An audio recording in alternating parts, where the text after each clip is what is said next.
Roger, Eagle, and you are safe for T1. Over. If you're growing up as a boy in America in the 1960s, you want to be an astronaut. That's your goal in life. And so I was watching Neil Armstrong and Buzz Aldrin landing on the moon in July of that year. But there was also a little budding journalist going on here too, because I remember having a film camera and taking pictures of the TV screen as Neil Armstrong stepped out on the moon. Tranquility Base here. The Eagle has landed.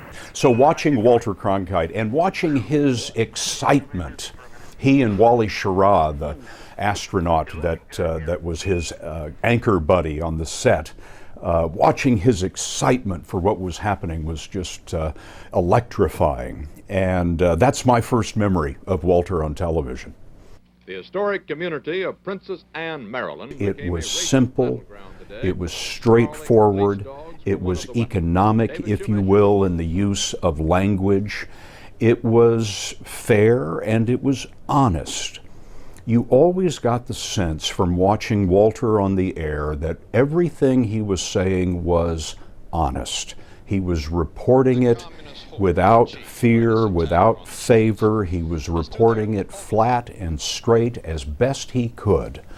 And somehow his personality exuded that sense. And that's how he became in those days known as the most trusted man in America. From Dallas, Texas, the flash, apparently official, President Kennedy died at 1 p.m. Central Standard Time. What's interesting about that moment is Walter's emotion finally reporting. We knew at that point, he knew at that point that the president had been shot, but finally, when the Associated Press confirmed officially from the White House spokesman at Parkland Hospital in Dallas that the president was dead, you could just see Walter breaking that to the country and also feeling the impact of it himself.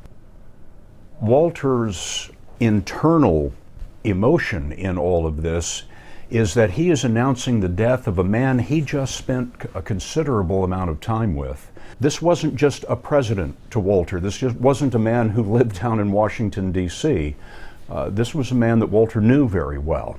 Well, we think about Walter every day in the fishbowl, the newsroom where the senior producers work for the evening news every day. Very often in these few years that I've been anchoring the broadcast, we've often asked, well, what would Walter do in that kind of a situation? And by asking that question, it's essentially shorthand for how can we make this story right? How can we make this story fair? How can we report this story in the most honest possible way? What would Walter do?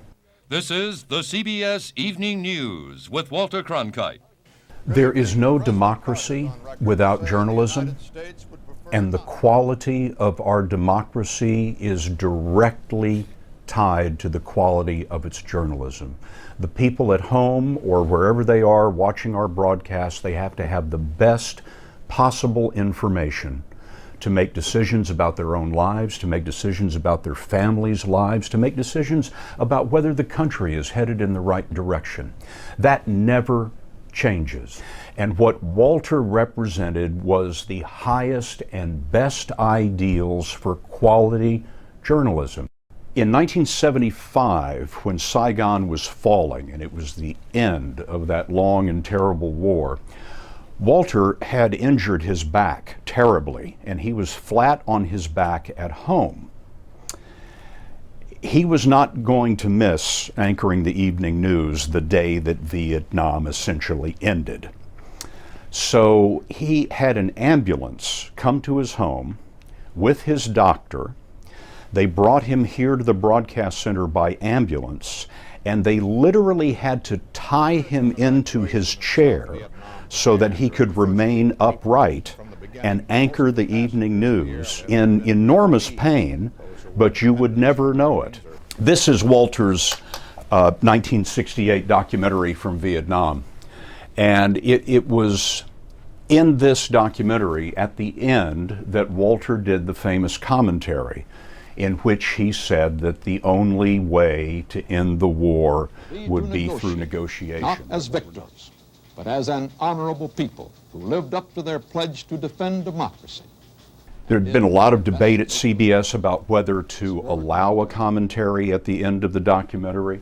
Walter felt strongly about it. So it was labeled in the documentary commentary so that nobody could misunderstand that Walter was now giving an opinion, his own opinion, on what had to occur for the war to end. That is the documentary that Lyndon Johnson watched and famously said, "If I've lost Walter Cronkite, I've lost Middle America." And that's the way it is, Monday, September the 2nd, 1963. This is Walter Cronkite. Good night. Direct from our newsroom in New York, this has been the CBS Evening News with Walter Cronkite.